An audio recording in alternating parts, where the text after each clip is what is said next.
7:10 all week long. We've been following this Word of Life trial. Jim Rondinelli has spent a lot of time in the courtroom this week. Very interesting case, of course, and you know what happened over there in Sequoit. Allegedly. Now, allegedly, good point. And earlier in the week, we learned, or was it the end of last week? We learned that that the charges, some charges, were dropped on the sister, right? And that was the first-degree murder charge, one of those.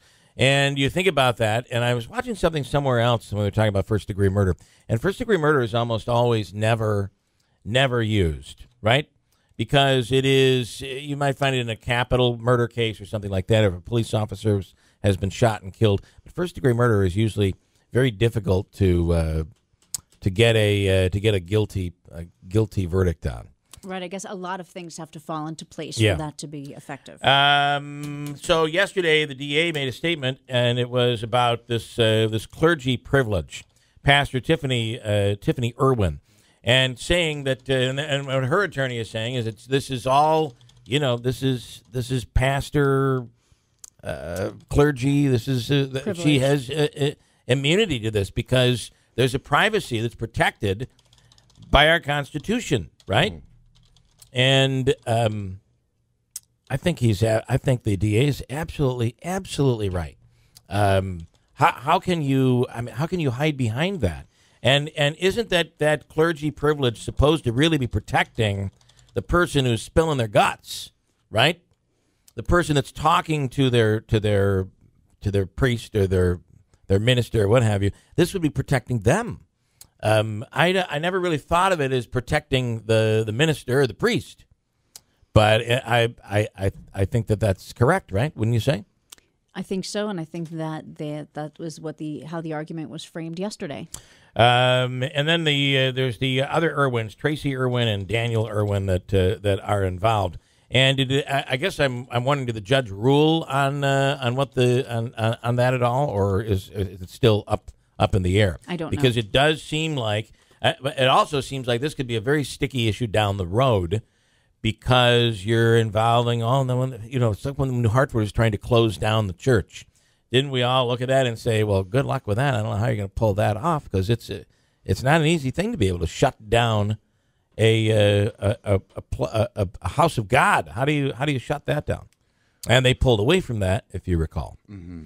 So anyway, this clergy privilege to me makes a lot of sense in what the DA said yesterday, and that there's more going to be happening today in this Word of Life case. When this does go to trial, don't you think this is going to have like a lot of national coverage? Mm-hmm, absolutely. I think already I know that news teams are preparing for that. So, and I think we talked about this. We talked about it yesterday, that you got to.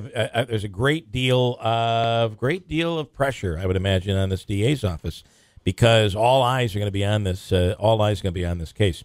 Somebody says the Word of Life Church. Those pictures of the victim.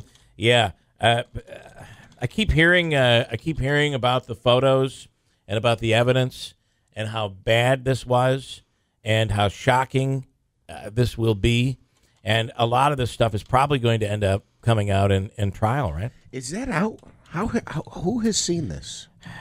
These are people within the legal community that I've spoken with. But do they or should they have access to that? They do, because I can't explain why, but they would have, yeah. Okay. It's not there's no wrongdoing here. Okay. This person says, if defense attorney is floating clergy privilege, sounds like they don't have a good defense.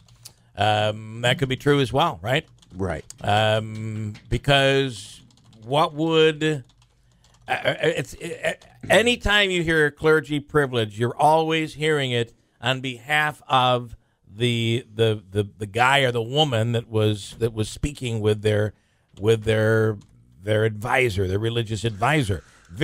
Other than the case when it came to, pedophilia and the Catholic Church. Other than that, I don't know of any other case that has ever been been used to benefit the actual minister, I guess is what I'm trying to say. Right. So I guess in this case too, it was actually labeled a counseling session. Because in my head I'm thinking, well, if I saw a priest or my priest and I walked across the street and said, "Hey, priest, I'm going to go rob that bank," that's not You know what I mean? We're not in the, whatever they call it, the booth, whatever it is. The confession booth. Thank you. And You're the Catholic. yeah, I know. Yeah. Obviously, I need to study up on the lingo, but you know, it's different if I'm standing on a street corner and I say, "Hey, watch me go rob this bank, Father," right? And I go rob the bank. There's not an assumed privilege there. Like if I'm just talking to an attorney, it doesn't mean he's what's the word I'm looking for? Well, I'm struggling with words this morning. There's no attorney-client privilege. Right. In this case, though, her attorney is trying to use this to benefit the priest or the minister, and Right. And the DA is saying that just doesn't work. I think that makes all the sense in the world. It's going to be a very interesting case, and when this does go, unlike so many other local trials, there's a good chance we're going to see a lot of this unfold on television. And from what I understand, the evidence, the stuff that was done allegedly to these two kids is just horrific. The photos are really, really difficult to look at. So, Christine has an update right now. We'll talk to an attorney on this, who's also a politician, who's also a Democrat, who's also Anthony Brindisi. Coming up next on WIBX.